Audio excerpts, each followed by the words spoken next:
আজকে আপনাদের নিয়ে এসেছি একদম গ্রামের ঘরোয়া রান্নার একটা ভিডিওতে। গাছ থেকে চাল কুমড়া কেটে আনবো, তারপর মুরগির মাংস দিয়ে রান্না করব। এই যে দেখতেই পাচ্ছেন অনেকগুলো চাল কুমড়া, তার মধ্য থেকে যেটা বড় সেটাই কেটে নিলাম। চাল কুমড়া যেহেতু অনেক কচি এবং টাটকা, গায়ে অনেক আল ছিল, তাই আমি সাবধানে কাটছিলাম। ভিতরটা একদম কচি ছিল।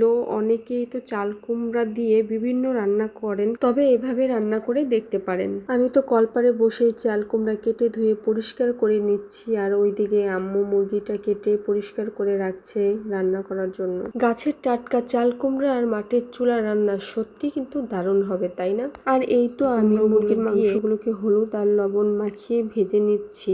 মশলা ভালোভাবে কষিয়ে তারপর মুরগির মাংস ভালোভাবে কষিয়ে নিয়েছি। যখন দেখলাম মাংস থেকে সুন্দর ঘ্রাণ বের হচ্ছে, তখন তাজা চাল কুমড়োগুলো দিয়ে দিলাম। এরপরে সবকিছু একসাথে ভালোভাবে নেড়ে ঢেকে দিলাম, যাতে মশলার স্বাদ চাল কুমড়ার ভেতরে মিশে যায়। রান্না হতে হতে যেই ঘ্রাণটা বের হচ্ছিল, বিশ্বাস করেন অপেক্ষা করা খুবই কঠিন। এমন একটা রান্না গরম ভাতের সঙ্গে খেলে মনে হবে ঘরের সাধারণ উপকরণ দিয়েও কত অসাধারণ স্বাদ তৈরি করা যায়। স্বাদটা সত্যিই অন্যরকম হয়ে যায়। আপনারা কি আগে কখনো এভাবে চাল কুমড়া আর মুরগির মাংস রান্না করে খেয়েছেন? খেয়ে থাকলে অবশ্যই কমেন্টে জানাবেন, আর যদি না খেয়ে থাকেন তাহলে অবশ্যই একদিন ট্রাই করে দেখুন। আর এই তো কথা বলতে বলতে আমার রান্নাটা হয়ে গেছে। আমি তরকারিটা ঢেলে নিলাম, তারপরে আমার ভাত নিয়ে আমি খাওয়া শুরু করে দিলাম বিসমিল্লাহ বলে। আর আমার তো খুবই মজা লেগেছে।